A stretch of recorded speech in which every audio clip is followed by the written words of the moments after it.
लड़के ने भरी सभा में चिल्लाकर कह दिया, मैं कुतुब मीनार को सिर पे रखकर मुंबई लेकर जा सकता हूं। किसको? जम के बोलो जरा। कुतुब मीनार। मैं कुतुब मीनार को सिर पर रखकर मुंबई लेकर जा सकता हूं दिल्ली से। मीडिया के पास बात पहुंच गई, पूरे विश्व में खबर पहुंच गई और मीडिया वाले उस लड़के के पास पहुंच गए कि तुमने संकल्प लिया है, तुम कह रहे हो, तुमने वचन दिया कि मैं कुतुब मीनार को सिर पर रखकर मुंबई तक लेकर जाऊंगा। क्या यह सच है? सत्य है? मीडिया वालों ने पूछा तो लड़के ने कहा बिल्कुल सत्य है, बस उठाकर कोई को सिर पे रखना पड़ेगा। बिल्कुल सत्य है, पर कोई उठाकर मेरे सिर पर रखे तो मैं लेकर चले जाऊं। मीडिया वालों ने कहा ये तो पागल बना दिया, वापिस चलो, वापिस चलो।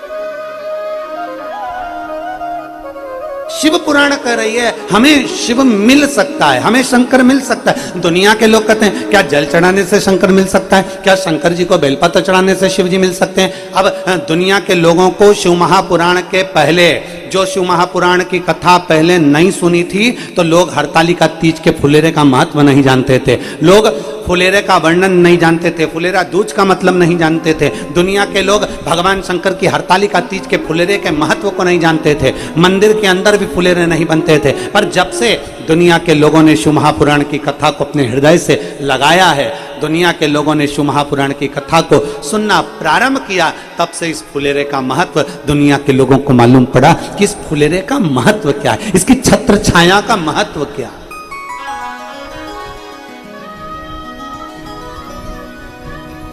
एक छत्र छाया का महत्व क्या होता है?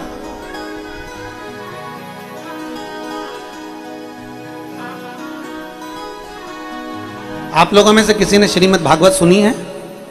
बोलो बोलो, जम के बोलो जरा। सुनी है? भागवत जी में एक प्रसंग आता है वामन भगवान का।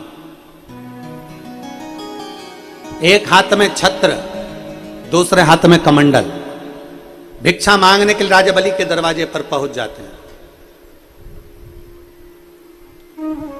राजन भिक्षाम देई, राजन भिक्षाम देई।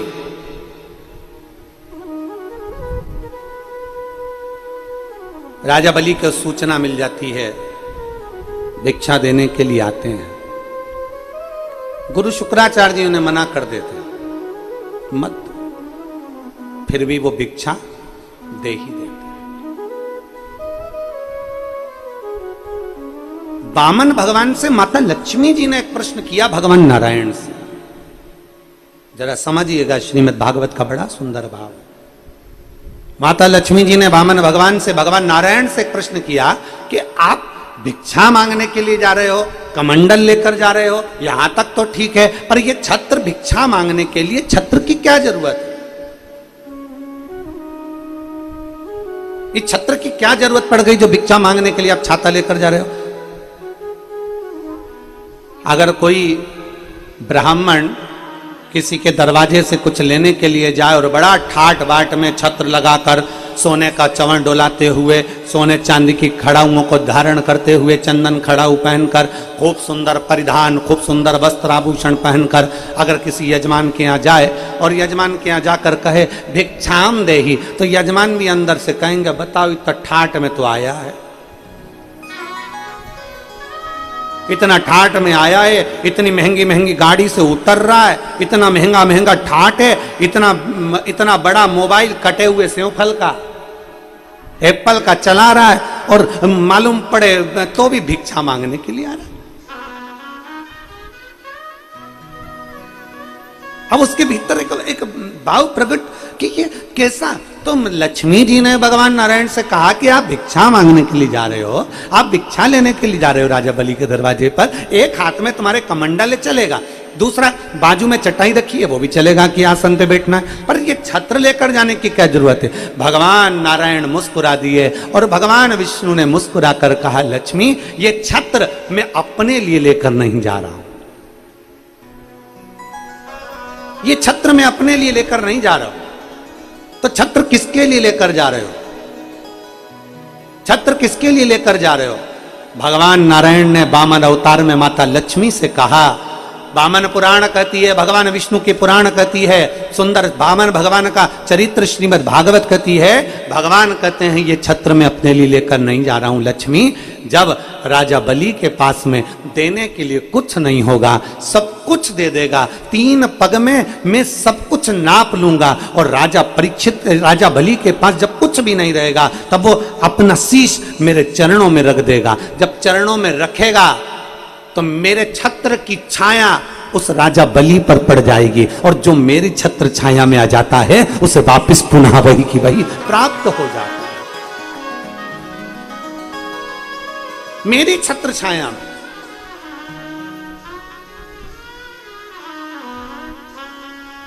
भगवान गिरि गोवर्धन नाथ जी की परिक्रमा करने के लिए दुनिया के लोग जाते हैं।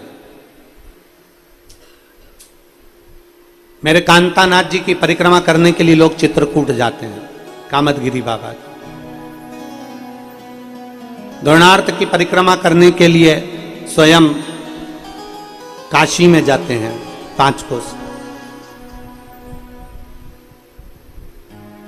भगवान जब हम परिक्रमा करने के लिए जाते हैं तो हमारे मन में यह भाव आता है कि गिरिराज जी की परिक्रमा क्यों, गोवर्धन नाथ जी की परिक्रमा क्यों, पूरा भारत का व्यक्ति गिरिराज बाबा की परिक्रमा करने के लिए जाता है। क्यों? तो क्योंकि वो भगवान कृष्ण ने अपनी उंगली पर धारण करा, छत्र बनाकर धारण करा, और सारे ब्रजवासियों से, सारे जीवों से कह दिया कि तुम इसकी छाया में आ जाओ। जब तुम इसकी छाया में आ जाओगे तो मेरी छत्र छाया में आ जाओगे, और मेरी छत्र छाया में आ गए तो तुम्हें सब कुछ प्राप्त हो जाएगा। हम क्यों कहते हैं कि शिवालय जाइए, फुलेरे का दर्शन करिए, 1 लोटा जल चढ़ाइए, भगवान शंकर का गुणगान करिए, शिवालय जाओ। हम क्यों कहते हैं? मंदिर अपने क्या घर में नहीं है? क्या घर में शंकर नहीं है? क्या घर में शिवलिंग नहीं है? पर फिर भी हम कहते हैं कि मंदिर जरूर जाओ। घर में शिवलिंग है, घर में आराधना कर रहे हो, घर में पूजन कर रहे हो, पर मंदिर जरूर जाओ। क्यों जाओ मंदिर? क्या घर में शंकर जी नहीं है? क्या घर में शिवलिंग नहीं है? हमारे सोसाइटी के मंदिर में क्यों जाएं हम? वो तो अभी विराजमान हुआ, 2 साल पहले ही मंदिर बना, 3 साल पहले ही मंदिर बना। भले कुछ भी हो पर मंदिर तक जाओ। तेरे मंदिर में आना मेरा काम है, और मेरी बिगड़ी बनाना तेरा काम है। हम तेरी चौखट तक आ ही गए, मुझे दर्श दिखाना तेरा काम। हम जाएं उसकी चौखट तक, हम पहुंचे उसके दरवाजे तक।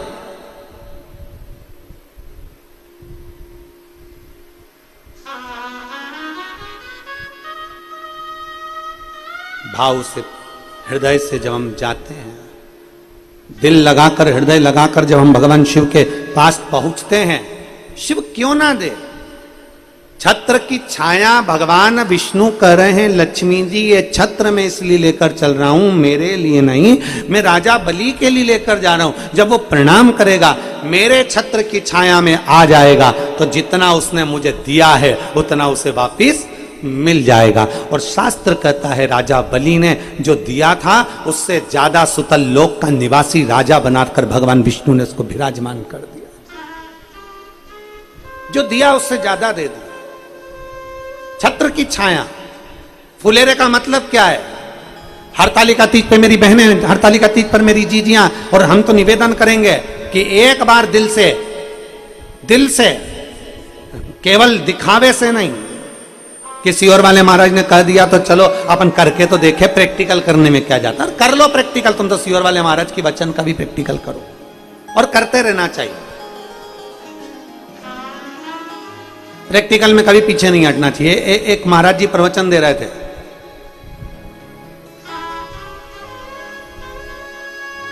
प्रवचन देते देते उन्होंने कह दिया मदिरा नहीं पीना चाहिए, शराब नहीं पीना चाहिए।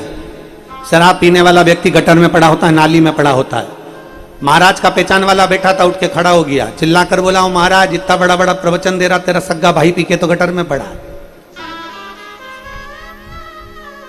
तो इतना बड़ा बड़ा प्रवचन दे रहा है, तेरा सग्गा भाई पी के नाली में पड़ा, तो हमको ज्ञान दे रहा है, अपने भाई को क्यों नहीं देता?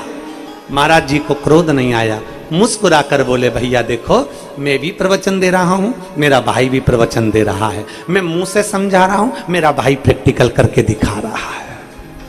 अब मर्जी तुम्हारी है कि तुम समझोगे कैसे, मन तुम्हारा है, तुम उसको धारण करोगे कैसे, तुम अपनी चित्त वृत्ति में कैसे उतारोगे, ये तुम्हारे ऊपर। कई लोग कहते हैं हम एक बार करके तो देखें, आखिर सियोर वाला महाराज बोला है तो करके तो देखें। हम कहे कैसे भी जाओ, तुम जाओ तो सही, जब उसकी छत्र छाया में उसके फुलेरे का दर्शन करने के लिए जाओगे, उसके पुष्प का दर्शन करने के लिए जाओगे, तो हरतालिका तीज के दिन हम कहें भादो सावन का महीना केवल शिव का है, भादो का महीना मेरे शंकर के पूरे परिवार का है। जब हरतालिका तीज का फुलेरा बनता है, उसके दूसरे दिन गणेश जी आ जाते हैं, गणेश जी के बाद रिद्धि सिद्धि आ जाती है, रिद्धि सिद्धि के बाद स्वयं षडानंद कार्तिक आ जाते हैं, षडानंद कार्तिक के बाद में नारायण लक्ष्मी को लेकर दिवाली के टाइम आ जाते हैं। ऐसा शरद पूर्णिमा की चंद्रमा आ जाती है, अमृत तत्व बरसने लगता है। हरतालिका तीज के बाद त्योहार क्यों चालू होते हैं, भादो की हरतालिका तीज के बाद में हस्त नक्षत्र के बाद ये त्योहार क्यों चालू होते हैं, क्योंकि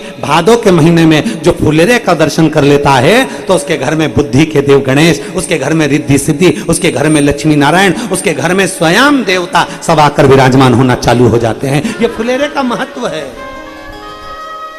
बस दिल से बांधो, दिल से प्रार्थना करो, दिल से निवेदन करो।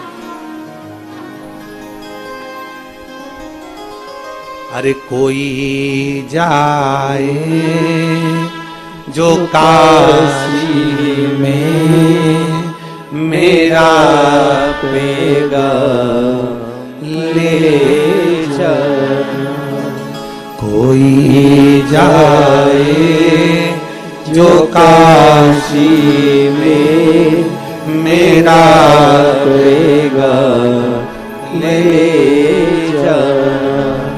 ये कहना डमरू वाले से तुम्हारी साथी में, ये कहना डमरू वाले से तुम्हारी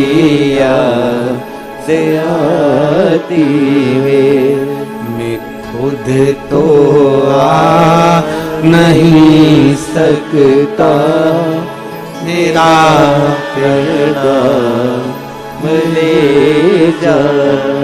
कोई जाए जो काशी में मेरा पैगाम ले जा।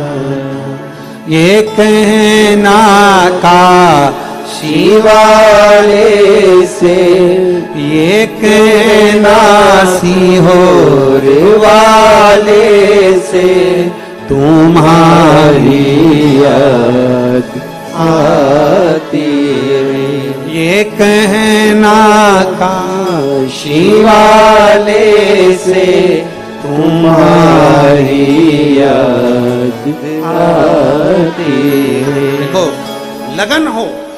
आज हमको कोई ने एक वीडियो भेजा था आशीष के मोबाइल पर, एक बूढ़ी माता जी का। आप लोगों ने देखा है कि नहीं देखा वो हमको नहीं। हरियाणा की पंडाल में पहुंची थी कथा सुनने के लिए, और पंडाल में हम नहीं पहुंचे है? और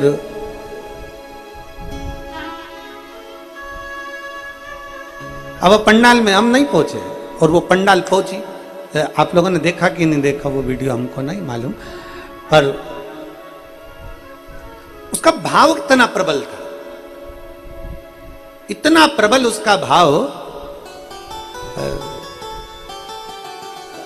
जरा दिखाओ, जरा चैनल पे है तुम्हारे पास, चला दो जरा।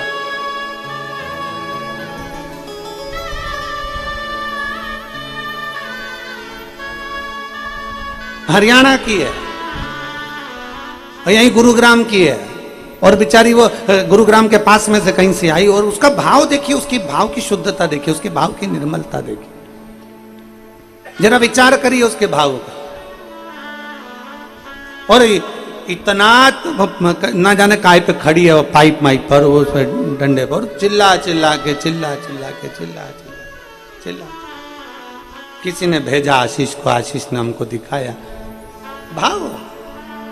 अरे कोई जाए जो काशी में मेरा पैगाम ले जाना।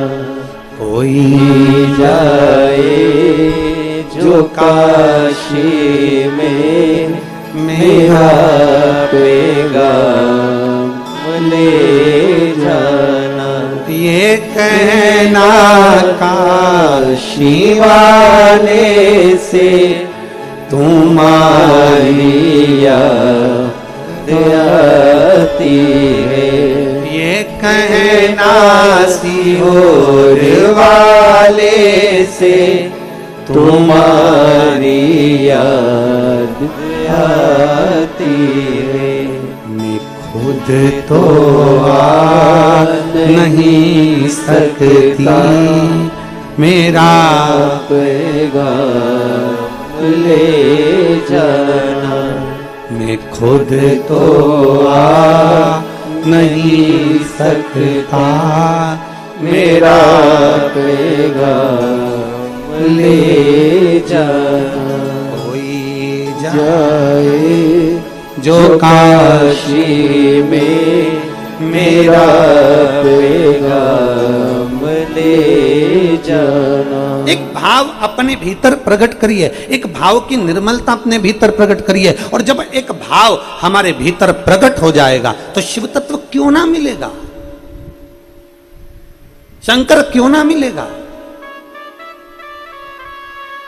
आप फुलेरे का दर्शन कर रहे हो, उसकी छत्र छाया में बैठे हो, एक पुष्प का दर्शन कर रहे हो। अर्थात हम जब मंदिर में जाएं, हम हरतालिका का दर्शन करने के लिए जाएं, हरतालिका तीज के फुलेरे का दर्शन करने के एक भाव लेकर जाओ, एक अटल विश्वास लेकर जाओ, एक दृढ़ता लेकर जाओ, एक भरोसा लेकर जाओ। बिना भरोसे के परमात्मा के पास जाऊंगा। मानो तो मैं गंगा मां हूं, ना मानो तो बहता पानी। आप मानोगे तो गंगा है ना, आप मानोगे नहीं तो फिर वो गंगा कहां असर करेंगे महाराज, बहता हुआ पानी। आपके ऊपर निर्भर करता है कि हम शिव को कैसे प्राप्त कर सकते हैं। आपके ऊपर निर्भर करता है हम शंकर को कैसे प्राप्त कर सकते हैं। 6 वर्ष की अवस्था है माता पार्वती जी की, बाल्यावस्था, छोटी सी अवस्था, नहीं जानती पार्थिव लिंग का निर्माण कैसे करना है, ये उनको नहीं आता। पार्थिव लिंग का निर्माण कैसे करना है ये उनको नहीं मालूम है, माता पार्वती जी को नहीं ज्ञान। वो तो अपने देव ऋषि नारद के कहने पर बस केवल तप साधना में लगी हुई हैं, अपनी तप साधना में। नमः शिवाय, ओम नमः शिवाय, नमः शिवाय, ओम नमः शिवाय, नमः शिवाय, ओम नमः शिवाय, नमः शिवाय, ओम नमः शिवाय। अपनी तप साधना में माता पार्वती जी लगी हैं, पंचाक्षर मंत्र का जाप कर रही हैं, षडाक्षर मंत्र का जाप कर रही हैं, बड़े प्रेम से भगवान शिव को पुकार रही हैं, बड़े प्रेम से, एक विश्वास के साथ। पार्थिव लिंग का निर्माण करना नहीं आता उनको, और जब भरोसे के साथ, जब विश्वास के साथ भगवान शंकर के पार्थिव शिवलिंग का पूजन करने की एक भाव हमारे भीतर प्रकट होता है, पार्थिव लिंग के निर्माण का। जितनी हरतालिका तीज का पूजन करने वाली मेरी जीजियां हैं, उनसे निवेदन है, जब पार्थिव शिवलिंग आप घर में बनाएंगे हरतालिका तीज के पूजन के लिए, प्रदोष काल से आप पूजन करना प्रारंभ करते हो, दूसरे दिन तक प्रातः तक आपकी पूजन चलती रहती है, ब्रह्म मुहूर्त तक। तो जब आप पूजन करने के लिए पार्थिव लिंग का निर्माण करते हैं, जिनके यहाँ पर पूजन होती है वो, तो दिल से बाबा से प्रार्थना कर कर शिवलिंग बनाइए, दिल से माता पार्वती का निर्माण करिए, दिल से आप बाबा का, गणेश जी का निर्माण कर, दिल से आप उसका पूजन करिए, दिल से। किनको लेकर गई थी माता पार्वती जी? हरतालिका तीज का कथा कहती है, जब पार्वती जी अपने घर से गई थी, भगवान विष्णु के साथ देवऋषि नारद ने हिमालय राज जी को कहकर कह दिया था कि पार्वती का विवाह नारायण के साथ कर दो। पार्वती को जैसे ही मालूम पड़ा, पार्वती जी अपना घर छोड़कर चली गई। अपनी 2 सहेलियां थी साथ में, 2 सखी।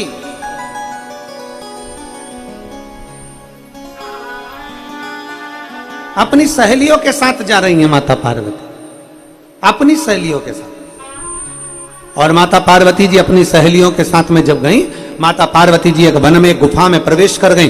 गुफा में प्रवेश कर वन में बैठकर माता पार्वती 2 सखियां, और बहुत ध्यान लगाना महाराज, 2 सखी कौन सी है? ये तो पार्वती जी की सखी लिखी है उन्होंने, पर 2 सखी कौन सी है? एक अपना मन, एक मन को सखी मानी, और एक अपना शरीर। ये 2 चीज ऐसी है, कभी कभी ऐसा होता है कि शरीर तीर्थ तक पहुंच जाता है, 200-500-1000 रुपए खर्च कर तीर्थ तक चले गए, और मालूम पड़े वहां तुम्हारा मन ना लगे तो फिर तीर्थ किस काम का? सखी 2, कभी भी तीर्थ करने जाओ, गंगा नहाने जाओ, मंदिर दर्शन करने जाओ, भगवान शंकर के फुलेरे का दर्शन करने जाओ, हरतालिका का दर्शन करने जाओ, चाहे तुम भगवान शंकर में, शंकर के मंदिर में 1 लोटा जल चढ़ाने जाओ, तुम्हारा दिल करे तुम मंदिर में जाओ, पर निवेदन इतना है कि उसके साथ जाना जिसका दिल शंकर में लगता है। मालूम पड़े मोटरसाइकिल पे मम्मी ने कहा कि बेटा मुझे शंकर जी के मंदिर ले चल, और मोटरसाइकिल की जो भट भट चालू हुई, उतनी देर में उसका मुंह चालू हुआ, क्या मम्मी क्या ढोंग में लगी हो, क्यों सियोर वाले के चक्कर में पड़ी हो, क्यों तू पागल हो गई? अपनी पत्नी को भी फिर वो ज्ञान देता रहता है 24, क्यों जा रही है, पागल है क्या, मूर्ख है क्या, ये फुलेरे के दर्शन से कुछ होता है क्या? चल मैं फूल वाले के घर ले चलता हूं, वहां पर बहुत सारी माला टंगी होगी, तो उसी को देख ले।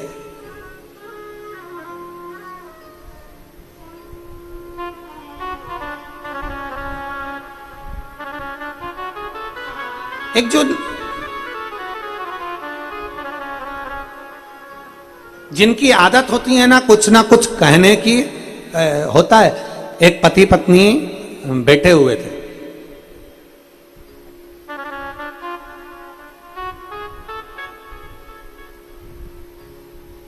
पति सुबह की चाय पी रहा था,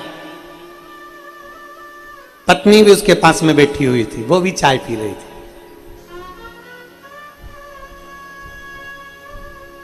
ये सुबह का वो मुहूर्त है जिस समय पर लड़ाई की शुरुआत होती है।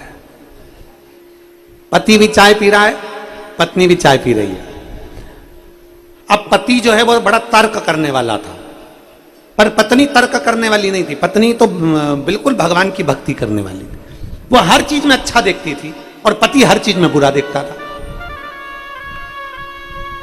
पति ने कहा कितना बेकार जमाना आ गया, ऐसा गंदा जमाना हमने जिंदगी में नहीं देखा। इतने में पत्नी चाय पीती पीती रसिया, क्या बोलते हैं आपके यहाँ, क्या बोलते हैं उसको, रसिया बोलते हैं, उसको डुबो के और खा रही थी। और इतने में पति बोलता जा रहा है कि कितना बेकार जमाना आ गया, सब गंदे गंदे लोग जुड़ गए संसार में, सब बेकार हो गया।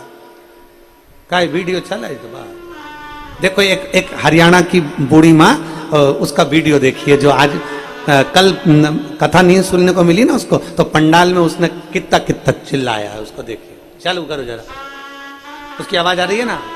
क्यों आवाज ना आएगी तो क्या मतलब वीडियो दिखाने से रहता है? फिर क्या मतलब है? शंभु श्री शिवाय नमस्तुभ्यम, शिव तत्व है। तो अब वो अपन अपनी कथा पर चले। जब चालू होगी आवाज माता जी की तब देखेंगे। हो चालू है।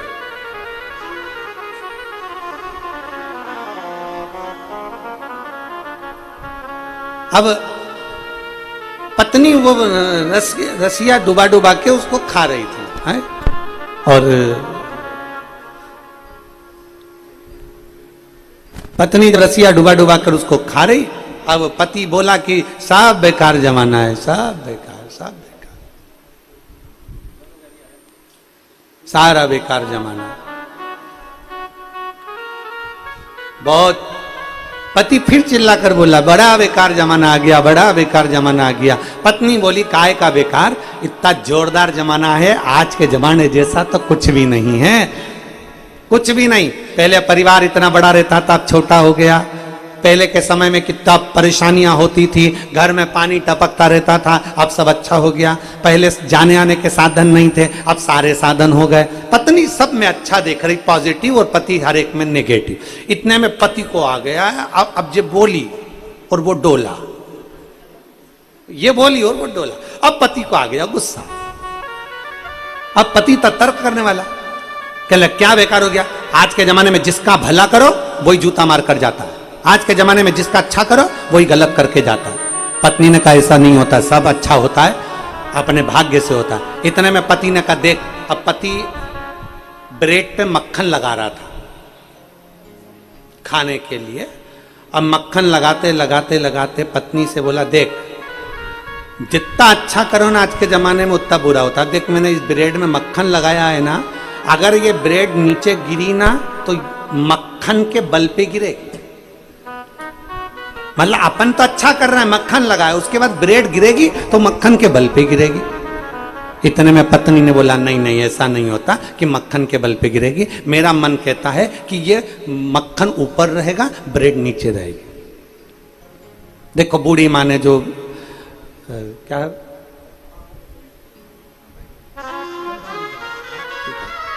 बाद में कर लेगा, अभी लगा ही रहा।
नमः शिवाय।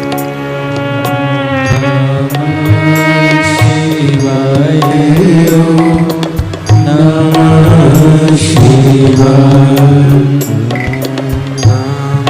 शिवाय।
बजाओ भोलानाथ डमरू धीमा बजाओ, धीमा बजाओ भोलानाथ डमरू धीमा बजाओ, धीमा बजाओ भोला धीमा बजाओ, धीमा बजाओ भोला धीमा बजाओ, ओ धीमा बजाओ भोला धीमा बजाओ, धीमा बजाओ भोला धीमा बजाओ, अरे धीमा बजाओ भोलानाथ डमरू धीमा बजाओ, धीमा बजाओ भोलानाथ, ताली से बजते हुए धीमा बजाओ।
डमरू की धुन सुन के ब्रह्मा जी आए, डमरू की धुन सुन के ब्रह्मा जी आए। ब्रह्मा जी आए संग ब्रह्माणी को लाए, ब्रह्मा जी आए संगे ब्रह्मणी को लाए।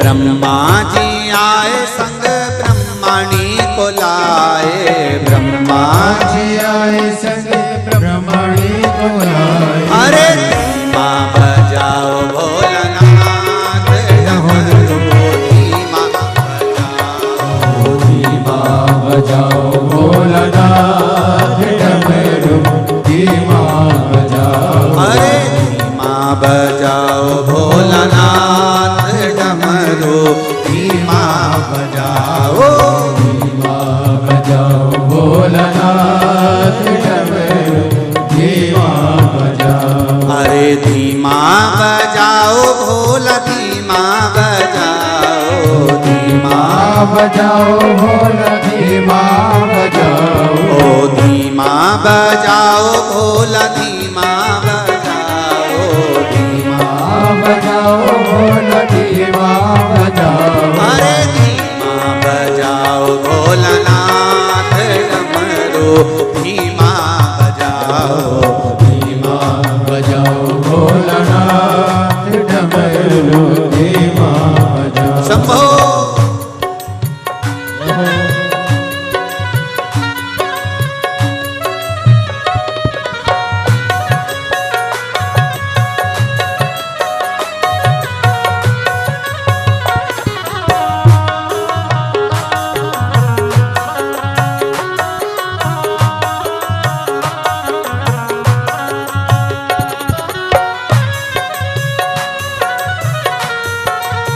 हे भोले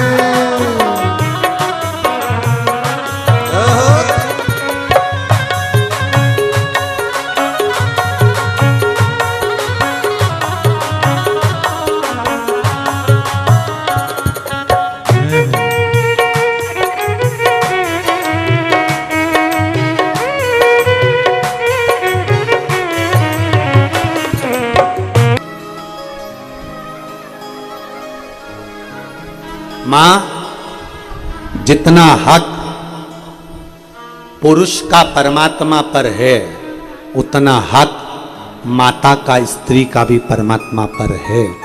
मां, पुरुष को तो बाहर वन तीर्थ में जाकर भगवान का भजन करना पड़ता है, तब भगवान मिलता है, पर स्त्री घर में रोटी बनाते बनाते भगवान को प्राप्त कर सकती है। ये स्त्री में गुण होता है।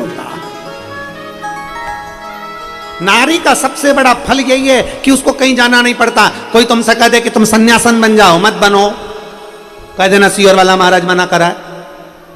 तो कोई तुमसे कहे कि तुम तपस्विनी बन जाओ, तुम संत बन जाओ, मना कर देना सियोर वाले महाराज ने मना करा है। हमें भगवान ने स्त्री बनाकर भेजा है। मीरा घर में रहकर जहर का प्याला पीकर भी गिरधर को प्राप्त कर सकती है। कर्मा अपने खिचड़ी बनाकर भी भगवान को खिला सकती है। स्वयं रामकृष्ण परमहंस जी की धर्मपत्नी मां शारदा भगवान मां जगत जननी को प्रकट कर सकती है। तो तुम्हें भी कह देना चाहिए कि घर में रहकर जब मीरा ने भगवान को पा लिया, घर में रहकर जब कर्मा ने परमात्मा को पा लिया, घर में रहकर ओरछा की रानी ने जब परमात्मा को प्राप्त कर लिया, घर में रहकर जब जीजाबाई शंकर को प्राप्त कर लेती है, घर में रहकर जब अहिल्याबाई शिव को प्राप्त कर लेती है, घर में रहकर पार्वती जी शंकर को प्राप्त कर लेती हैं, घर में रहकर माता लक्ष्मी नारायण को प्राप्त कर लेती हैं, तो मैं अपना घर छोड़कर ना सन्यासन बनूं, ना साधु बनूं, मैं ना तपस्वी बनूं, मैं तो केवल अच्छे घर में रहकर अपने माँ बाप की सेवा कर कर बच्चों को पालते हुए भगवान का गुणगान करते हुए आगे बढ़ूंगी और मुझे मेरा शंकर मिल जाएगा। इसमें मेरा विश्वास है।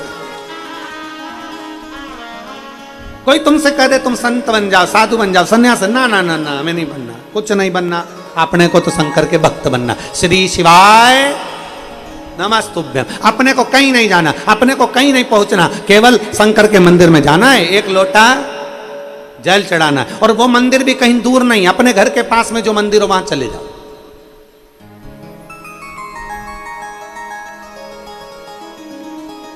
पर शिव मंदिर जरूर है। एक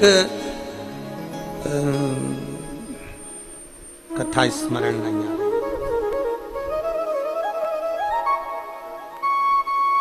अलवर राजस्थान में कथा थी। अलवर में, अलवर की कथा में एक माता ने, हम जब वहां पर किन क्या रुके थे, विजयवर्गीय जी के, माँ विजयवर्गीय जी के यहाँ रुके थे। तो वहाँ शाम के समय मिलने के लिए एक माता आई और उसने कहा, गुरु जी हमने कई कथाओं में सुना है कि पति परमेश्वर होता है। हमने कहा बिल्कुल सही है। शिव जी के मंदिर अगर जल चढ़ाने नहीं जाओ और उन्हीं पे चढ़ा दे तो। मैंने कहा फिर परमेश्वर तांडव रचा दे तो। अब तुम बात ऐसी करो कि हम मंदिर ना जाए और परमेश्वर के ऊपर जाए, तो वो तांडव रचा दे तो। पति परमेश्वर है। शिव महापुराण की कथा तो यहां तक कहती है, बहुत बहुत सावधानी से सुनना। दुनिया के लोगों को थोड़ा सा काली मिर्ची लग सकती है, लग जाए तो उससे कोई फर्क नहीं पड़ता। शिव महापुराण की कथा यह भी कहती है, अपने पति के चरण छुओ, अपने घर के बुजुर्गों के चरण छुओ। उसके सिवाय कोई अच्छे से अच्छा महात्मा संत भी आ जाए तो उसके चरण ना छुओ। केवल पति और घर के बुजुर्ग, दूर से प्रणाम करो। और आप सब तो हमारी जीजियां हो, हमारी बहनें हो, इसलिए हम हमेशा आप लोगों से कहते हैं कि मेरी बहन मेरे चरण कभी मत छूना, दूर से प्रणाम करो। भाई हम तुम्हारे, बल्कि हम तुम्हारे चरण छुएं। प्रयास करो कि अपने पति के चरण छुओ और अपने घर के बुजुर्ग के चरण छुओ, बाकी के किसी के नहीं, किसी के नहीं। और फिर शिव महापुराण की कथा कहती है, भगवान शंकर का चरित्र कहता है, चरण किसके छूना। और अगर मन कर भी जाए आपका कि मुझे चरण छूना ही है, तो शिव महापुराण कथा कहती है फिर जिसका आचरण अच्छा हो उसके चरण छू लो। फिर अगर चरण छूना ही है और तुमको लगे कि नहीं मुझे छूना ही है, तो किसी का आचरण अच्छा हो तो चरण छू लो, फिर मना नहीं। फिर वो कोई भी हो, वो किसी जाति का हो, किसी बिरादरी का हो, किसी भी धर्म का हो, फिर वो चरण छू सकते हो। आचरण अच्छा होना चाहिए। वो किसी, मान लो वो कहे कि नहीं साहब हम हमारे भगवत भजन में लगे रहते हैं, हम हमारे स्मरण में लगे रहते हैं, हमारी उसका आचरण अच्छा है, वो सब परमार्थ का कार्य कर रहा है, कोई बेकार काम नहीं कर रहा, सबके हित की बात करे, सबको नमन करे, सबको प्रणाम करे, सब हित की बात करे, सर्वे भवन्तु सुखिनः। तो आप किसी का आचरण अच्छा है तो चरण छू सकते हो, नहीं तो अपना पति परमेश्वर।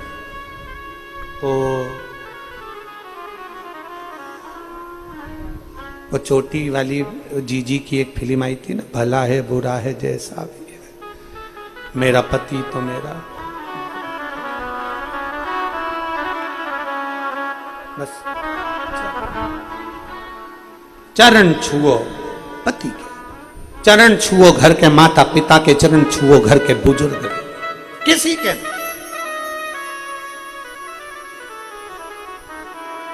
क्या भगवान मंदिर में मिलेगा? मीरा को घर में मिल सकता है, करमा बाई को घर में मिल सकता है, यशोदा जी को घर में मिल सकते हैं, अयोध्या नरेश, स्वयं अवध में माता कौशल्या के घर में अगर राम आ सकते हैं, तो यह विश्वास मानकर चलना। स्त्री को, नारी को भगवान ने ऐसी कृपा कर रखी है, मेरे शंकर ओघड़दानी ने स्त्री और नारी पर ऐसी करुणा कर रखी है कि इनको वन जाने की जरूरत नहीं, इनको जंगल जंगल डोलने की जरूरत नहीं, इनको घर में रहकर अपने बुजुर्ग माता पिता की सेवा करना है, इनको घर में रहकर अपने बच्चों का भरण पोषण करना है, इनको घर में रहकर अपने परिवार को संभालना है, और परिवार को संभालते संभालते भगवान की भक्ति करना है। परिवार को संभालते संभालते, जब हम यादव जी के यहाँ आए थे पहले दिन 2 तारीख, तो वर्धन जी की मम्मी माता जी बैठी हैं, इन्होंने एक बात कही वर्धन जी की माता जी ने कि गुरुजी हमारी देवरानी और हम दोनों में बहुत अंतर है। हमने कहा क्या अंतर है तुम दोनों में?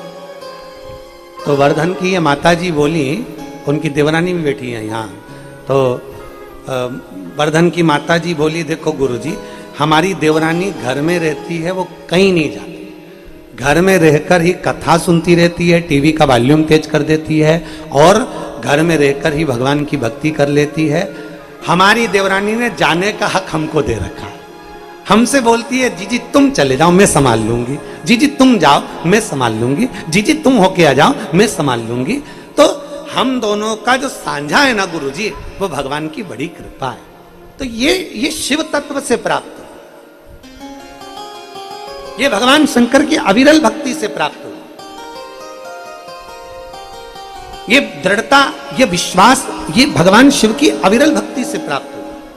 कहीं मत जाओ, हम तो बाबा के भरोसे चलते हैं, हम तो बाबा के भरोसे चलते हैं। ये दुनिया वाले जलते हैं, ये दुनिया वाले जलते हैं।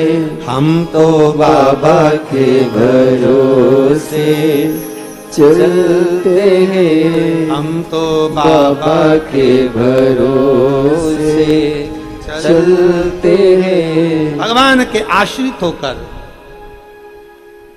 उसके आश्रित हो जाओ, फिर कोई दुख नहीं।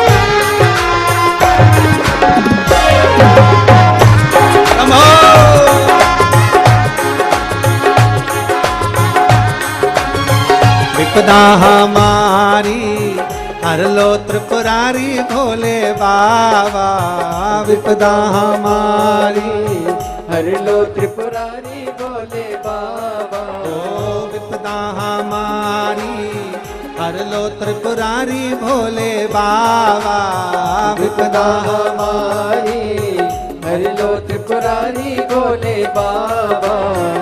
रखवाले मत वाले बमा बम भोले शंकर, गले में नाग भयंकर बमा बम भोले शंकर, गले में नाग भयंकर।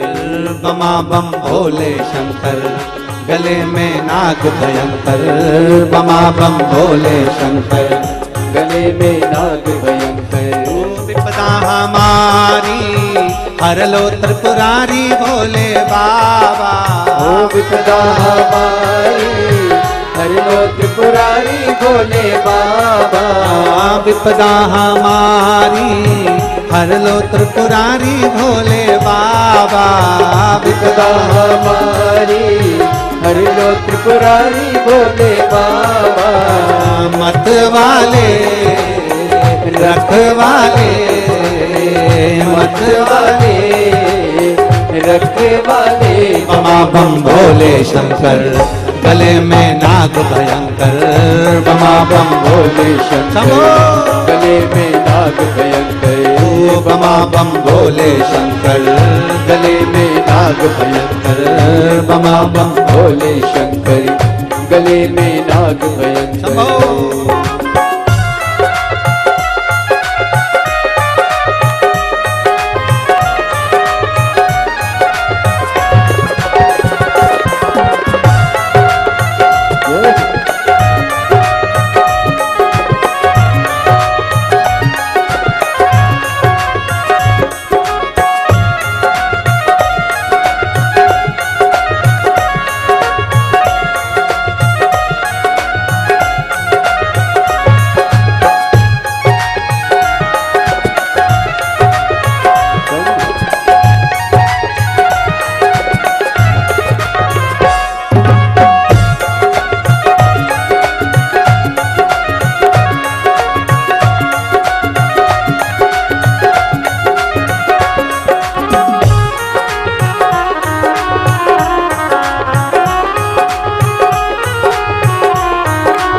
बाबा तूने लंका दिया रे, रावण को बाबा तूने लंका दिया रे, ओ रावण को बाबा तूने लंका दिया रे, रावण को बाबा तूने लंका दिया रे, भस्मासुर को तूने कंकण दिया है, भस्मासुर को तूने कंगन दिया रे, भस्मासुर को तूने कंकण दिया है, भस्मासुर को तूने कंगन दिया रे, उसी ने तेरा पीछा किया भोले बाबा, उसी ने तेरा पीछा किया भोले बाबा, उसी ने तेरा पीछा किया भोले बाबा, उसी ने तेरा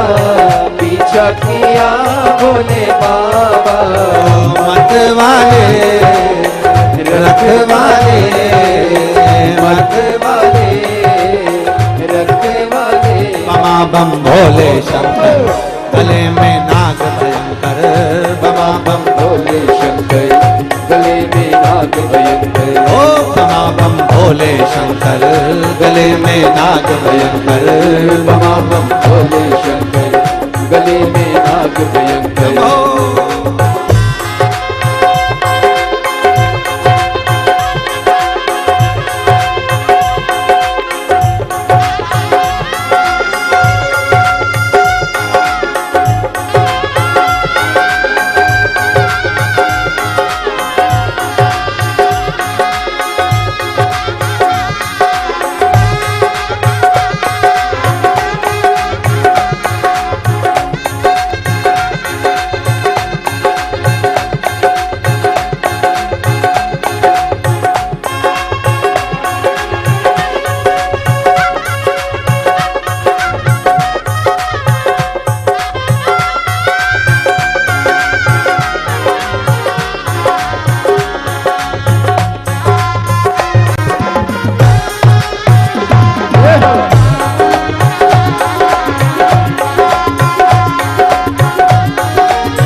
भोले तूने चंदा सजाया, मस्तक पे भोले तूने चंदा सजाया, मस्तक पे भोले तूने चंदा सजाया, मस्तक पे भोले तूने चंदा सजाया, कानों में भोले तूने कुंडल सजाया, कानों में भोले तूने कुंडल सजाया, शीश गंगा की धार लिए भोले बाबा, शीश गंगा की धार लिए भोले बाबा, मत वाले रखवाले, मत वाले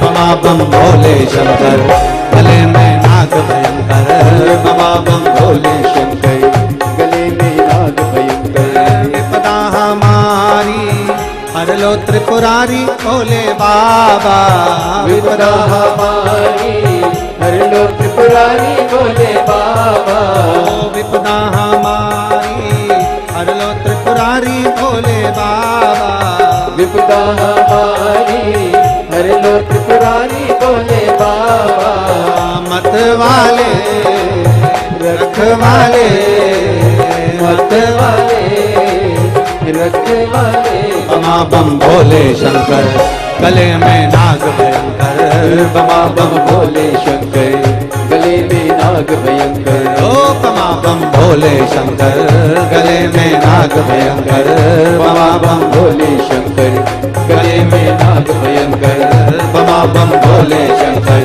गले में नाग भयंकर, बमा बम भोले शंकर, गले में नाग भयंकर, बमा बम भोले शंकर, गले में नाग भयंकर, आर्य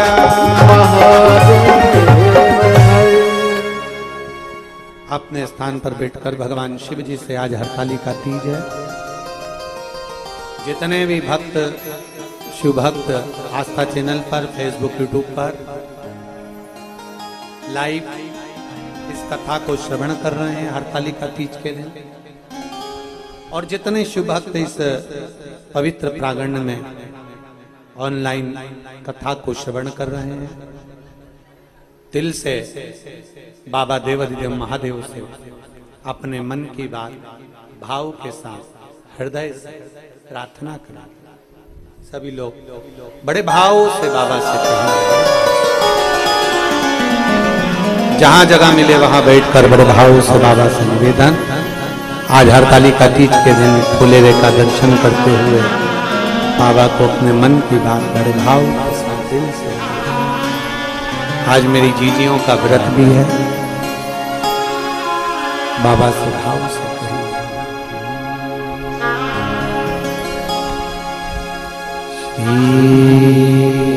शिवाय नमस्तु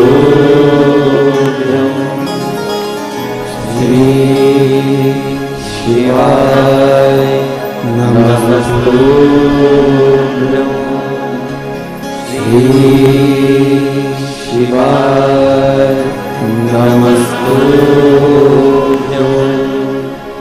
श्री शिवाय नमस्तु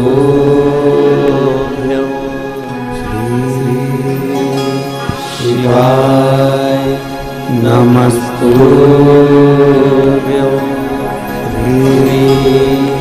शिवाय नमस्तु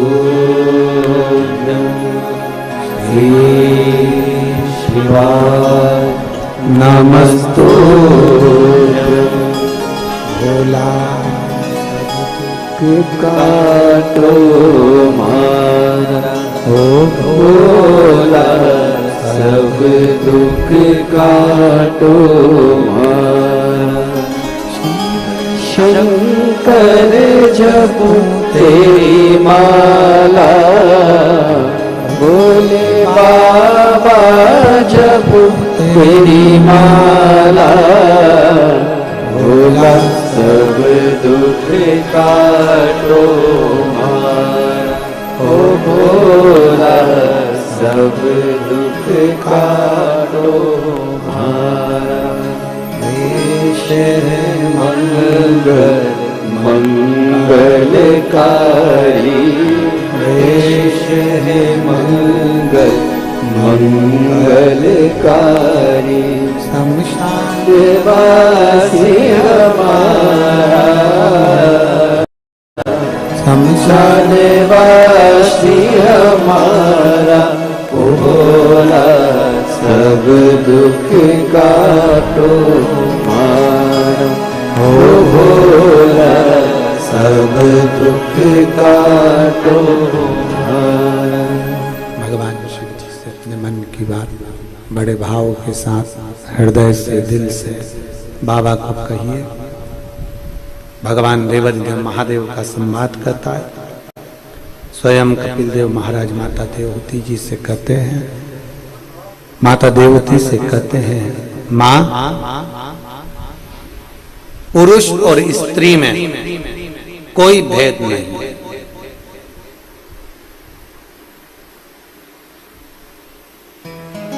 पुरुष भगवान को प्राप्त करने के लिए वन में जाता है, जंगल में जाते हैं, तीर्थ में जाते हैं। स्त्री को कहीं जाने की जरूरत नहीं, वो अपने घर में रहकर बुजुर्ग माता पिता का आदर करते हुए, उनकी सेवा करते हुए, बच्चों का भरण पोषण करते हुए भगवान की भक्ति अगर 2 क्षण की भी कर ले तो उसको परमात्मा मिल जाए। 2 क्षण की भक्ति में भी परमात्मा प्राप्त हो जाए। 2 क्षण।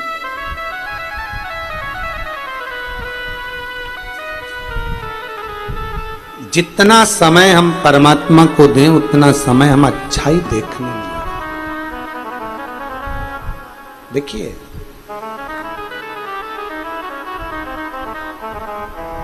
परमात्मा को प्राप्त करने का सबसे बड़ा बिंदु है शांति मन की, हृदय की। अगर हृदय शांत नहीं है, मन शांत नहीं है, तो आप जीवन में कितना भी कुछ कर लो, कुछ आनंद की अनुभूति नहीं होगी। भीतर की शांति को लेकर आना है। आवाज खींचना पड़ रहा है। भीतर की शांति को लेकर आओ। अपने भीतर एक आत्मविश्वास प्रबल करिए।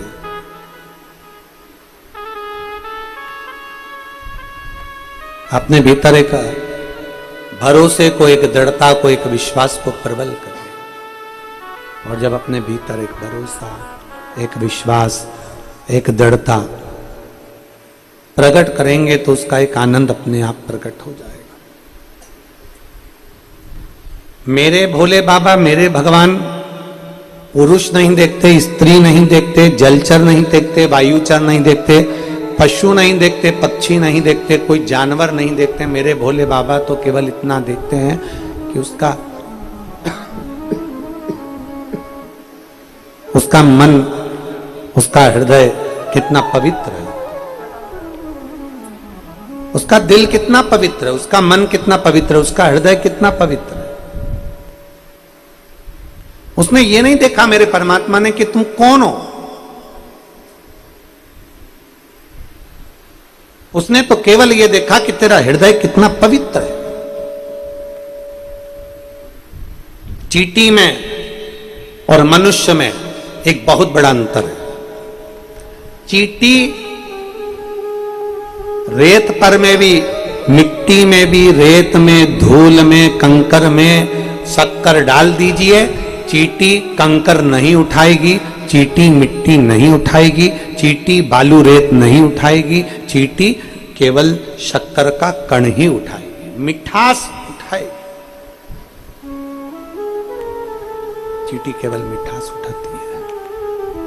चींटी केवल मिठास उठाने का कार्य करती है। अच्छा उठाया उसने कभी भी मिट्टी नहीं उठाई, उसने कभी कंकर नहीं उठाया। उसने मिट्टी हो, कंकर हो, लकड़ी हो, फालतू चीजें चींटी नहीं उठाती। उसको शक्कर दिख गई, शक्कर उठा ली उसने। मनुष्य में ये एक अवगुण है।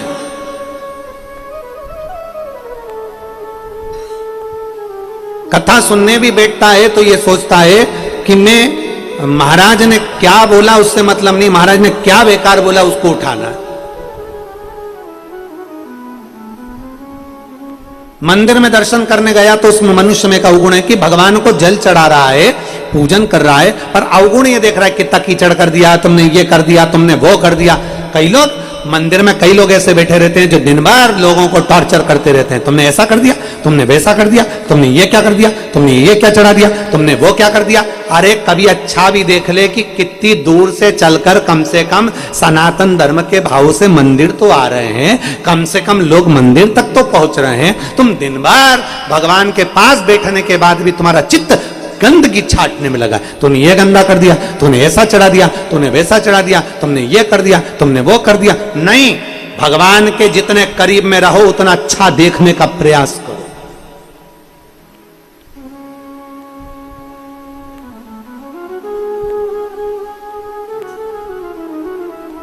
कितना बड़ा संवाद है। एक व्यक्ति बाबा महाकाल का दर्शन करने जाता था, रोज प्रतिदिन जाता था, और खोटा सिक्का महाकाल के मंदिर में चढ़ा कर जाता था। खोटा सिक्का जो नहीं चलता वो चढ़ा के जाता।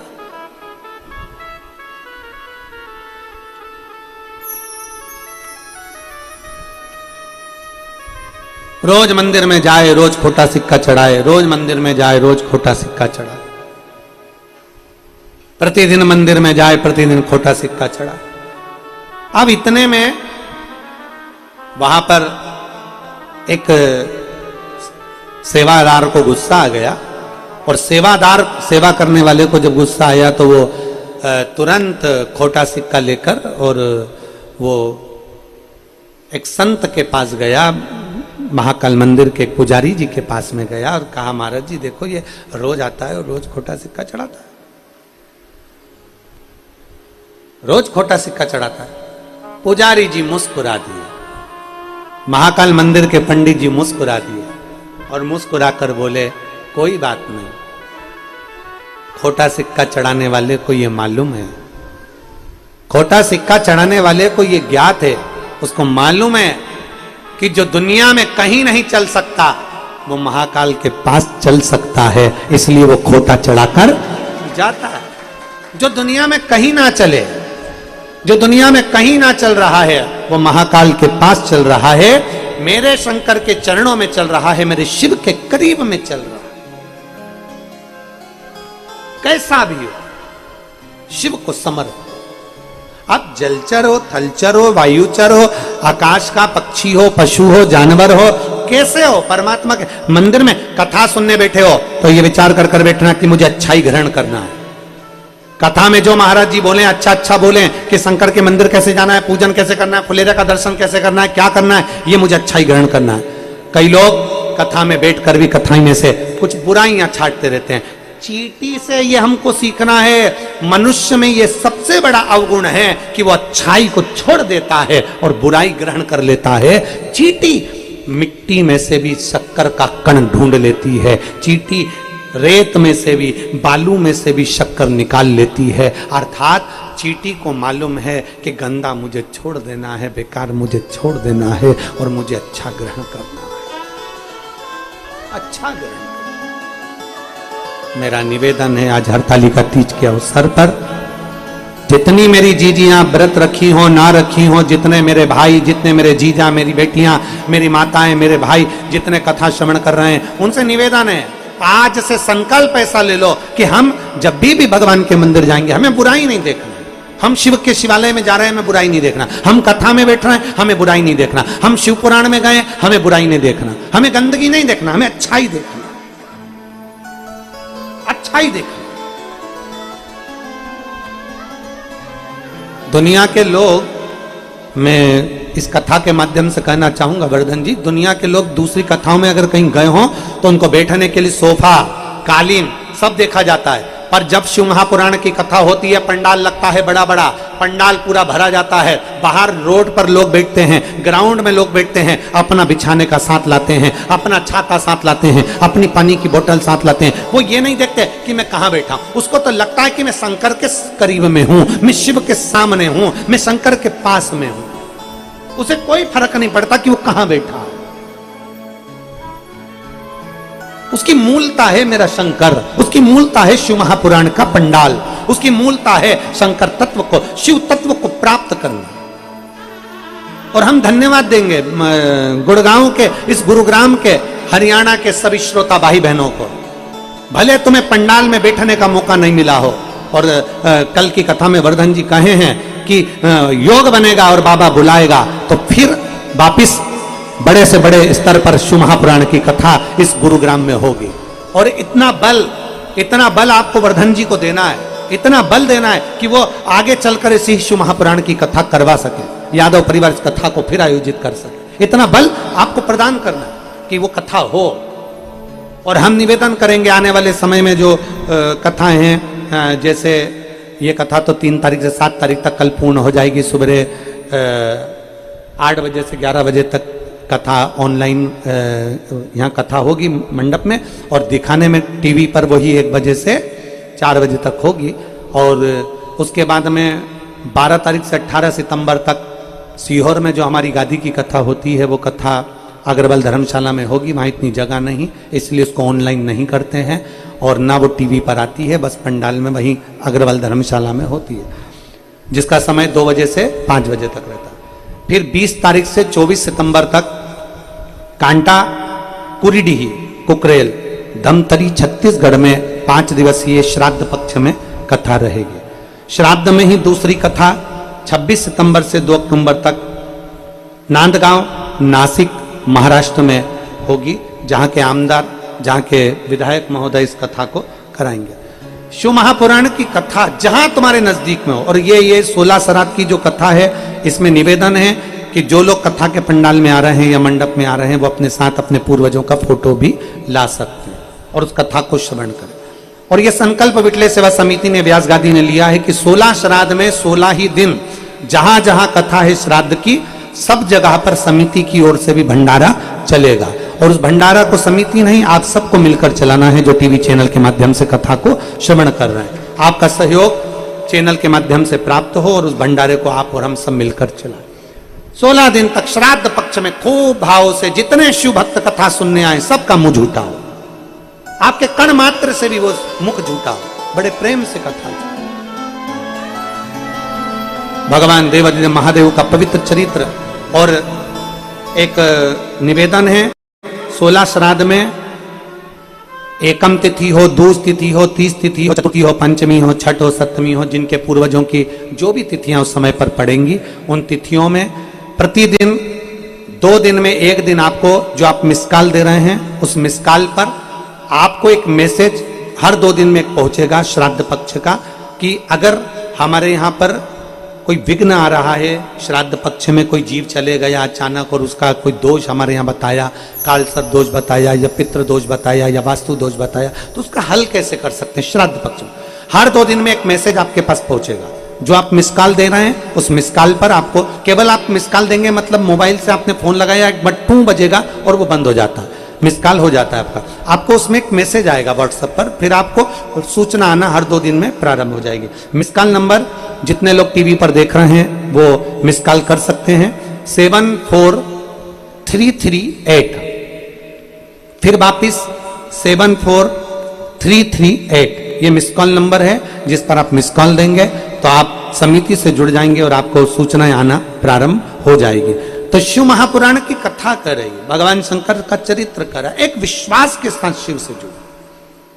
हम जब मिट्टी के ढेर में शक्कर पड़ी होती है और चींटी केवल मिठाई को ही चुनती है, शक्कर के कण को ही चुनती है, आप जब भगवान की भक्ति में जाएं तब भगवान की केवल चरणार बिंद को ही चुने, भगवान की पवित्र कथा को ही चुने, भगवान की भक्ति को ही चुने, भजन को। और खाली ना जाता कोई दर से तुम्हारे, खाली न जाता कोई दर से तुम्हारे, मैं भी खड़ी हूँ नंदी बाहे पसारे, अपने हृदय से लगा लो गिरा जा रहा हूँ, उठा लो भोले अपने दर से अब तो न डालो, गिरा जा रहा हूँ, उठा लो। भगवान से दिल से प्रार्थना करोगे, निवेदन करोगे, विनती करोगे तो शिव स्वीकार करेगा। अच्छा देखो, अच्छा देखिए, जितना अच्छा देख सकते हो उतना अच्छा देखने का प्रयास करिए, जितना अच्छा देख सकते हो उतना अच्छा देखने का प्रयास करिए, जितना अच्छा देख सकते हो। मां, कपिल देव महाराज ने अपनी माता से कहा, मां, पुरुष स्त्री का भेद शिव में नहीं है, भगवान में नहीं है। पुरुष अगर वन में जाकर संत बनकर, साधु बनकर, सन्यासी बनकर भगवान को वन में जाकर पा सकता है, तो स्त्री वन में जाकर पा सकता है, तो स्त्री अपने घर में रहकर बुजुर्गों की सेवा कर कर, बच्चों का भरण पोषण कर कर प्राप्त कर सकती है। ऐसा होना चाहिए, श्रेष्ठता दीजिए। शिव महापुराण की कथा कर रही है, भगवान शंकर का चरित्र कथा है। भगवान नारायण ने मां पार्वती जी को पार्थिव शिवलिंग का निर्माण करवाना सिखा दिया। पार्थिव शिवलिंग, और पार्थिव शिवलिंग का निर्माण करना, माता पार्वती जी पार्थिव शिवलिंग का निर्माण करना जब सिखाया, और पार्थिव शिवलिंग का निर्माण जब भगवान शंकर के शिवलिंग का एक प्रतिबिंब का निर्माण जब माता पार्वती जी ने किया, मां जगत जननी ने किया, पहला पार्थिव शिवलिंग का निर्माण जैसे ही मां जगत जननी ने करा, 33 कोटि देवताओं ने फूलों की वृष्टि करना प्रारंभ कर दी। चारों तरफ आनंद ही आनंद समाहित हो गया। कहते हैं कि ये फुलेरा जो है, ये 33 कोटि देवता जो फूल की वृष्टि कर रहे हैं, ये फुलेरा 33 कोटि देवता जो पुष्प बरसा रहे हैं, 33 कोटि देवता जो पुष्प दे रहे हैं, ये फुलेरे का दर्शन वो 33 कोटि देवताओं के पुष्प के भाव से प्रकट हो जाता है, पुष्प के भाव से।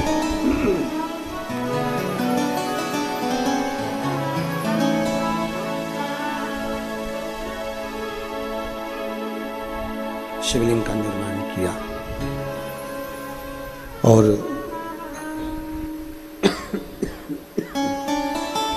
शिवलिंग का निर्माण करा गया। भगवान नारायण देखते रहे, भगवान नारायण देखते रहे, भगवान नारायण की दृष्टि देख रहे।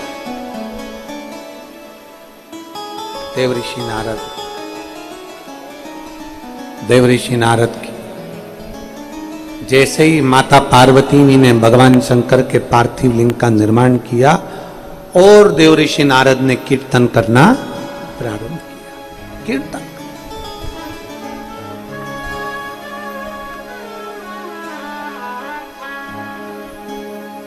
पार्वती जी पहली बार पार्थिव शिवलिंग का निर्माण करी और उसको देखकर स्तुप्त हो गए। उनकी 2 सहेलियां उनके साथ में हैं, देख रही हैं, स्तुप्त हैं, देख रही है, बोल कुछ नहीं रही है। देवऋषि नारद रात्रि में खूब कीर्तन कर रहे हैं, सारी अप्सराएं आ गई, गंधर्व आ गए, सारे देवता। भगवान नारायण ने लक्ष्मी को बुला लिया, ब्रह्मा जी ब्रह्माणी को बुला लिया, इंद्र इंद्राणी को बुला लिया, 64 सारी देवियां, 64 योगनियां, सारी विद्याएं। प्रथम शिवलिंग का, पार्थिव लिंग का निर्माण हुआ, तब सारी विद्याएं सम्मुख में आकर कीर्तन कर। इसलिए हरतालिका तीज के दिन मेरी माताएं जब हरतालिका का पूजन प्रदोष काल में पहली पूजन जब कर लेती हैं, करने के बाद जब वो पूजन करने के बाद अपने अपने एक बार के क्रम में कहीं घर जाना है, कहीं कुछ पाना है, कुछ लेना करना है, जो भी उनका क्रम होगा, जैसे वो नियम से करती होंगी, जिस भाव से वो व्रत करती होंगी, जिसके शरीर से जैसा बनता होगा वैसा व्रत वो धारण करती होंगी। कि पहली पूजन करने के बाद कई माताएं कुछ ग्रहण कर लेती हैं, पहली पूजन करने के बाद कुछ माताएं कुछ ले लेती हैं, तो कुछ ना कुछ उनके मन में भाव उत्पन्न जैसा होगा, तो पूजन करने के बाद वो भावों से ग्रहण कर कर फिर पुनः जहां फुलेरा बनता है, जहां पहली पूजन होती है, वो थाली लेकर नहीं जाती, वो थाली में ही रखती हैं। जब पूजन करती हैं हरतालिका वाली, तो वहीं फिर वापिस आ जाती हैं और वापिस आकर भगवान की भक्ति में ऐसी डूबती हैं, रात भर भगवान का कीर्तन करती रहती है, जैसे देवर्षि नारद करना। रात भर कीर्तन होता है, रात भर भजन होता है, और खूब भाव से लोग भजन का स्मरण करते, खूब भाव। भगवान शिव की कथा कर, पार्वती जी की सखियां देख रही हैं और पार्वती जी स्तुब्ध होकर भगवान शंकर की ओर निहार रही, भगवान शिव की ओर देख रहे।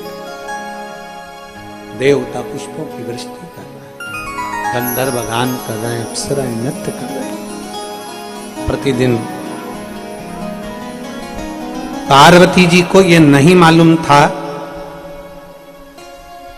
कि आज हस्त नक्षत्र है, भादो का महीना है, तृतीया तिथि है, उनको नहीं मालूम था।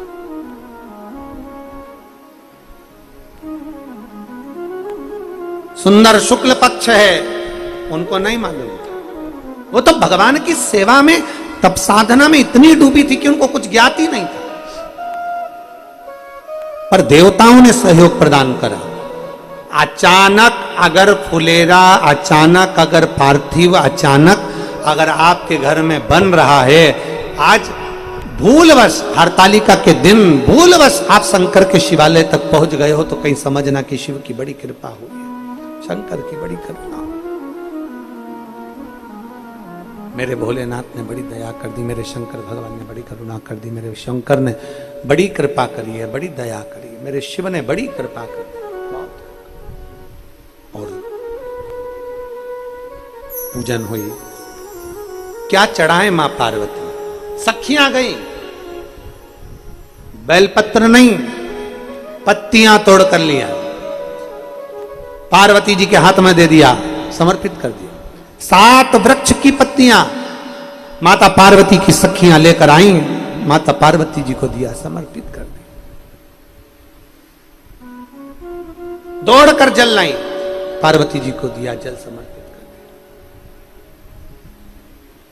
और बड़े भाव से श्रवण कर रही, आनंद के साथ भगवान नारायण, भगवान विष्णु, भगवान नारायण बड़े भाव के साथ में पार्वती जी को भगवान शंकर के पार्थिव लिंग पूजन का महत्व समझा रहे हैं।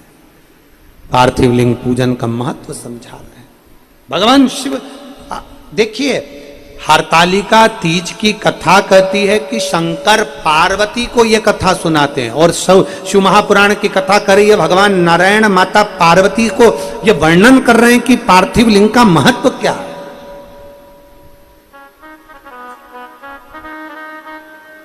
जब पार्वती जी भगवान शंकर के करीब में विराजमान हो गई, जब उनकी पत्नी हो गई, अर्धांगिनी हो गई, उनके बाजू में जाकर वाम अंग पर विराजमान हो गई, तब शिव जी ने कहा, पार्वती तुम मुझे कैसे प्राप्त करी हो? तुम्हें मालूम है तुमने कितना तप साधना करा, तुमने कितना व्रत किया, तुमने क्या करा? ये तो बात की कथा है। पर उसके पहले की कथा यह है कि जब पार्वती जी छोटी अवस्था में थी, पार्वती जी जब बाल्यावस्था में थी, माता पार्वती जी जब बाल्यावस्था में थी, तब भगवान नारायण ने उन्हें पार्थिव लिंग का निर्माण पूजन करना बताया और उसका एक आनंद सुख बताया। एक आनंद। ये आपके ऊपर निर्भर करता है कि आप किस नेत्र से परमात्मा को देख रहे हो। लैला मजनू का चरित्र पढ़ा है आप लोगों ने? लैला सुंदर थी कि मजनू सुंदर था? कभी अगर आपने चरित्र पढ़ोगे उसका, तो उसमें आता है लैला मजनू में सबसे सुंदर मजनू था। लैला सुंदर नहीं थी, बिल्कुल सुंदर नहीं थी, एक अक्षर की भी वो सुंदर नहीं थी, रत्ती भर भी। इतनी बेकार दिखती थी कि मजनू के घर के लोग उससे कहते थे, क्यों उसके चक्कर में पड़ा है, और दूसरी बच्ची मिल जाएगी, अच्छी लड़की मिल जाएगी, उससे शादी कर देंगे तेरी। माने नहीं, नहीं मैं नहीं मानता, मैं तो उससे प्रेम करता हूं, मैं तो उससे स्नेह करता हूं, मैं उससे ही शादी करूं। पूरे नगर के लोगों ने कहा, पूरे गांव के लोगों ने, पूरे नगर के लोगों ने कहा कि लैला सुंदर नहीं है, मजनू छोड़ दे उसको। पर नहीं, मैं तो इतने में एक व्यक्ति ने आकर पूछा, तूने क्या लैला में देख लिया जो इतनी बदसूरत भी तेरे को सुंदर दिख रही है? तो मजनू कहता है कि मैं नहीं बता सकता, मेरी निगाह से कोई लैला को देखे कि लैला कितनी सुंदर है। उसी तरह शिव पुराण कहती है कि आपकी निगाह शंकर जी के प्रति कैसी है, आपका दिल कैसा है। आप शंकर को अपना पिता मानती हो, आप शंकर को अपना बाबा मानती हो, आप शिव को अपना पिता मानती हो, बाबुल मानती हो, और आप दिल से शंकर को रिझाती हो।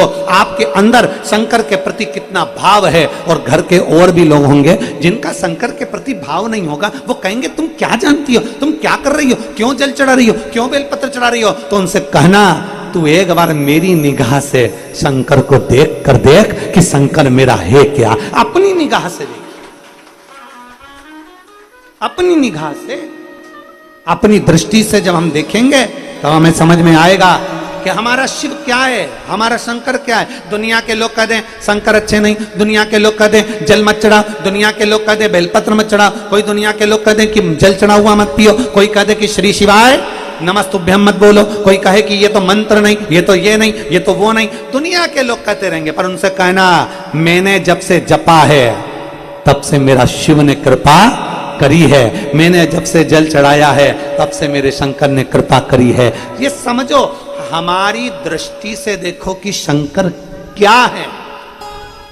हमें दूसरे की दृष्टि से, मतलब दुनिया तो कह रही है कि अच्छी नहीं है लैला, पर मजनू से तो पूछो कि लैला कितनी सुंदर है। मजनू कहता है कि लैला, तू तो देवलोक की सारी अप्सराएं तेरे सामने फीकी है, देवलोक की सारी अप्सराएं फीकी हैं। मजनू कह रहा है लैला से, और लैला अफ्रीका की दिखती थी। वो इतना स्वरूप उसका था कि मजनू से कहते हैं, मजनू से कह रहे हैं कि मजनू लैला सुंदर नहीं है, छोड़ दे उसको। मजनू कहता मेरी दृष्टि से देखो। उसी तरह दुनिया के लोग आपसे कहें श्री शिवाय नमस्तुभ्यम मत बोलो, दुनिया के लोग कहें भगवान को जल मत चढ़ा, उससे कह देना तेरी दृष्टि अलग है, मेरी दृष्टि अलग है। तू जिस निगाह से देखता है कथा को, तू जिस निगाह से सुनता है शिव पुराण को, उसमें केवल तू बुराई ढूंढता है। और मैं जब भी सीहोर वाला महाराज को कथा श्रवण करने के लिए टीवी के सामने बैठती हूँ, मैं उसमें से अच्छाई ग्रहण करती हूँ, क्योंकि मेरी दृष्टि में शिव अच्छा है, मेरी दृष्टि में संसार अच्छा है, मेरी दृष्टि में शंकर अच्छा है। तो हमारी दृष्टि में, मजनू की दृष्टि में लैला सुंदर है, और एक भक्त की दृष्टि में भगवान भोलेनाथ सुंदर है, अति सुंदर है। कर्पूर गौरम करुणावतारम संसार सारम भुजगेन्द्र सदा वसंतम भवं भवानी सहितं नमामि। शिव सुंदर हैं, अति सुंदर हैं, उनके बराबर कोई नहीं, अति सुंदर।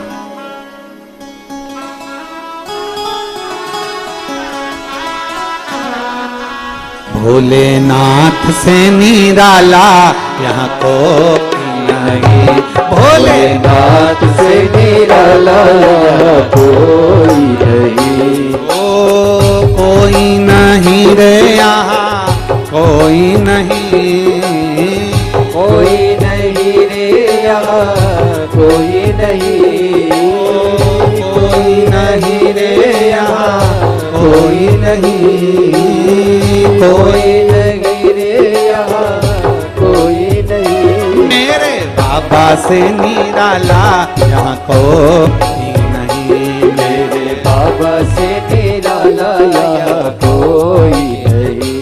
शंभू बाबा से निराला यहाँ कोई नहीं। शंभू बाबा से निराला यहाँ कोई नहीं। वो कोई नहीं यहाँ, कोई नहीं, कोई नहीं रे यहाँ, कोई नहीं।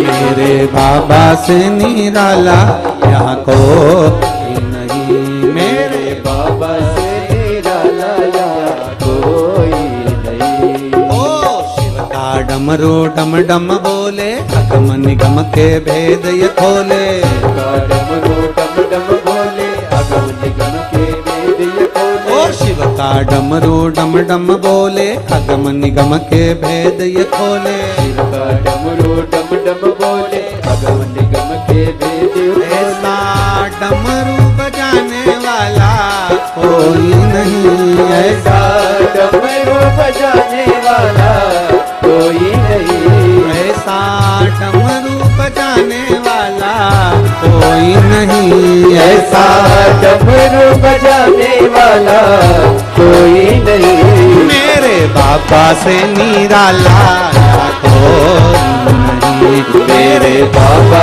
से निराला कोई नहीं, भोले बाबा से निराला यहाँ कोई नहीं, भोले बाबा से निराला कोई नहीं। नमो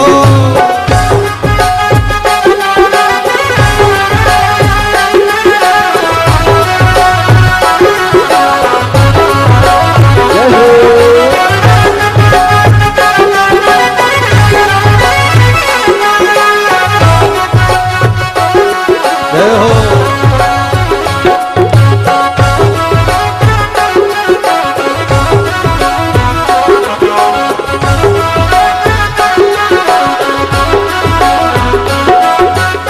आया जब जब करमट बदले, पाप चमकते अगले पिछले। आया जब जब करवट बदले, पाप चमकते अगले पिछले। ओ काया जब जब करमट बदले, पाप चमकते अगले पिछले। आया जब जब करवट बदले, पाप चमकते अगले ऐसा जोग जगाने वाला कोई नहीं, ऐसा जोत जगाने वाला कोई नहीं, ऐसा जोग जगाने वाला कोई नहीं, ऐसा जोत जगाने वाला कोई नहीं। मेरे बाबा से निराला यहाँ कोई नहीं, मेरे बाबा से निराला कोई नहीं, ओ भोले बाबा से निराला यहाँ कोई नहीं, भोले बाबा से निराला कोई नहीं।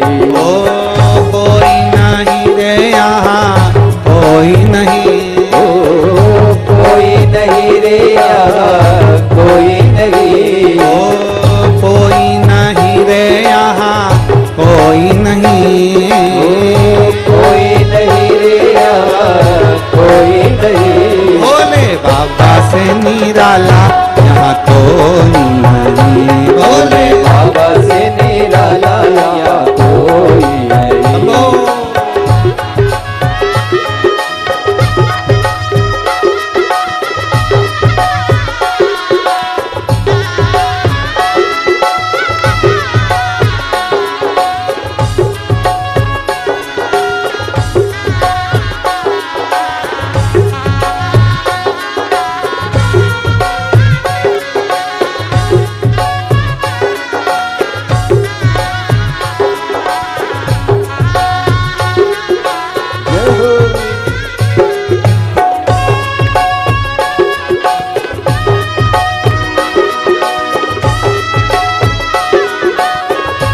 शंभो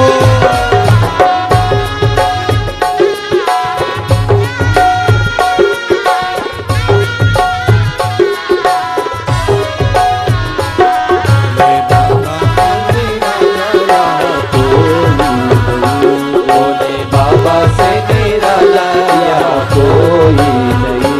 ओ शिव का डमरू डम डम बोले, अगम निगम के भेद ये खोले। शिव का डमरू डम डम बोले, अगम निगम के भेद ये ओ खोले। शिव का डमरू डम डम बोले, अगम निगम के भेद ये खोले। शिव का डमरू डम डम बोले, अगम निगम के भेद ये खोले। ऐसा डमरू बजाने वाला कोई नहीं, ऐसा डमरू बजाने वाला कोई नहीं, ऐसा डमरू बजाने वाला कोई नहीं, ऐसा डमरू बजाने वाला कोई नहीं। भोलेनाथ से निराला यहाँ कोई नहीं, भोलेनाथ से निराला यहाँ कोई नहीं, शंभुनाथ से निराला यहाँ कोई कोई नहीं। शंभुनाथ से निराला यहाँ कोई नहीं। भोले बाबा से निराला यहाँ कोई नहीं। भोले नाथ से निराला यहाँ कोई नहीं। महादेव है। अपने स्थान पर बैठकर भगवान शिव से भाव से हरतालिका तीज का दिवस फुलेरा का सुंदर आनंद के साथ बाबा से प्रार्थना करिए। श्री शिवाय नमस्तुभ्यं। श्री शिवाय नमस्तुभ्यं। श्री शिवाय नमस्तुभ्यं। श्री शिवाय नमस्तुभ्यं।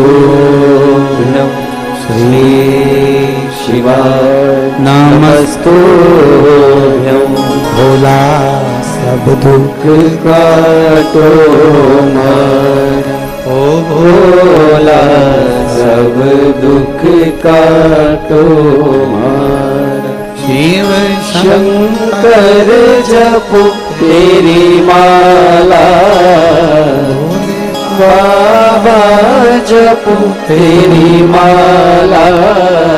भोला सब दुख काटो मारा। ओ भोला सब दुख काटो मारा।